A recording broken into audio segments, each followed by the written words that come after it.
The 3 best places to meet people. I'm asked all the time by reporters, like, where do people go to make new friends?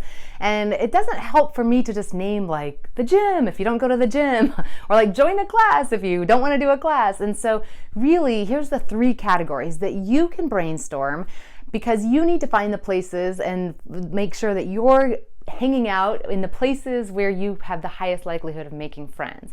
And so for your brainstorming purposes, there's 3 areas I want you to brainstorm. The first one is the places you already frequent.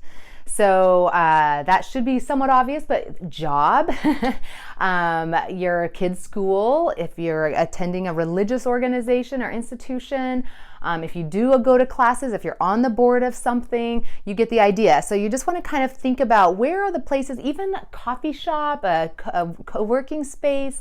If there's like one coffee shop you always hang out in, if there's like the same grocery store you go to, just kind of think through every place you go to. And your job in those places is to be open to like seeing people as potential friends, which means you'll interact a little bit differently, and be looking to become a familiar person in those places. And so who knows if the barista behind that cafe counter could become your best friend by you just getting to know her a little bit each time you're there. Or maybe just even you recognize somebody at the cafe. Maybe you've been going for a long time and you're just like, hey, I see you in here a lot at the same time. What do you do? And you strike up a conversation. And so, yeah, we don't go do it the first time we see them and be like, hi, will you be my friend? But wherever you frequent, the research shows that proximity and like basically geography matters huge amounts. This probably matters more than most people even think it does. Who we are in close proximity to, we have a way higher likelihood of being friends with. Like in college campuses, the chance of us being a friend with our roommate is like twice as high as our suite mate, which is like double high, or like it just keeps going half out, you know? And the person like down the hall, we have a very small chance of becoming friends with compared to the people who are closest in our doors, in our rooms. So the same is true for your neighborhood. While you may not it might not be socially acceptable to go knock on somebody the next street over, knock on their door and be like, hi, I wanted to introduce myself. It is absolutely acceptable to knock on the door next to us and the one over and the one across the street. And so think of where you already are. We want you to find friendships. Like one of the most important parts of friendship is consistency and that repetition, that seeing each other frequently where we build a familiarity. And so why not start with where you're already hanging out? You're gonna be there anyway. Now start building the levels of friendship. Start making names of people in those places that you're like, okay, I don't know if we could be best friends, but here's the 3 people at choir that I kind of tend to sit next to and joke with. Like, what if I look at them as potential friends? What would that look like? And how could I just get to know them a little bit more each time we sit together? Or make sure I don't leave choir practice without saying hi to them and connecting and checking in with them. So think of where you already go, places you frequent. The second one is people you already know. So even if you're moving to an area where you know nobody, chances are high that you know somebody there on Facebook, or somebody on Facebook knows somebody there, for example. So if you're moving or just moved, completely okay to write a note and say, one of the things I'm most looking forward to in the city is establishing new relationships and new connections. If you know anybody here, I would love introductions to my friends' friends. And so I'm happy to meet for coffee or meet for happy hour. Let me know who you know here and who you love. And let your people that you already know help connect you.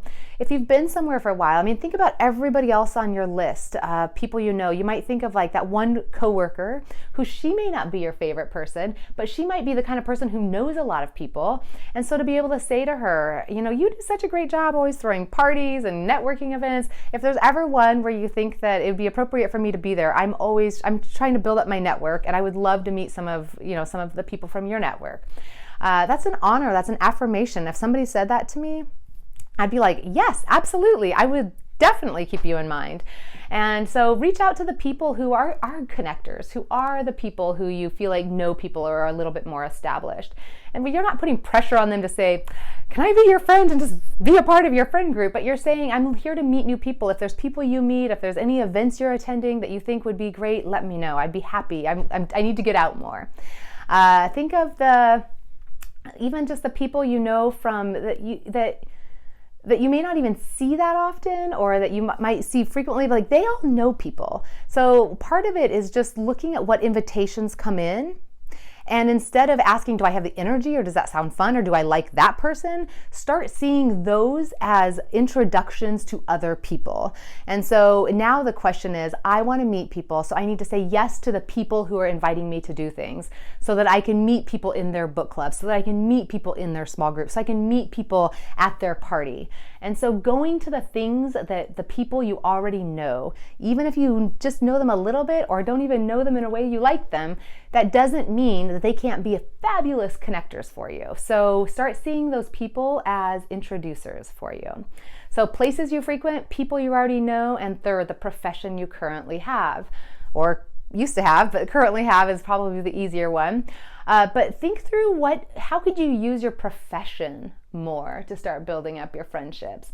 I am long over the days where friendship is a personal life issue. When we talk about work-life balance, we are lonely and we need far more amazing relationships in our lives, and far be it from us to just relegate it to our few hours on the evenings and weekends. Not going to solve the problem. Our workplaces are the closest thing we had to school when we were kids. You know, when we all thought friendship was automatic? It's because school was automatic. School was consistent. College was automatic. We had to sleep in with a roommate. We had to, we couldn't get a single room at summer camp. We had to be with people. And your profession is that thing for you. So think about your profession. Think about who at work you could invite to go have lunch with. Think about they don't even have to become your ultimate best friend. You don't have to stop trying to see down the road. Just say, how could I add more consistency, seeing this person in a positive way where we're sharing and getting to know each other. And just having somebody that I enjoy at work makes work better. So we don't need to only invite people out if we think they're, some big, amazing best friend opportunity is there. We just need to be building up our positive relationships where we're at, and work is a big one. And so think about your cubicle, think about, that area, think about even if you're in a big company, think about, are there mixers you could go to? Are there other committees you could join? Are there some volunteer organizations within there that you can get to know and be a part of?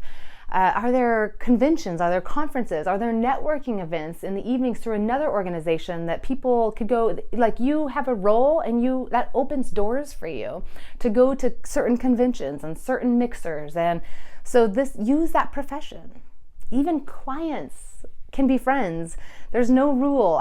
We can talk about how to do it in a healthy way. Absolutely. Are there certain things we need to be careful of? Absolutely. Every relationship. But is that a reason to not do it? Absolutely not. We just need to do it better. But your clients can be people who turn into friendships. Absolutely. So just start brainstorming the profession area. So the places, the people, and your profession. And when you name those three and you kind of start playing out all those different things, the good news is that now nobody's giving you advice to go make friends by joining something else. We're inviting you to just maximize where you're already at with the people you already know, doing the things you already love doing.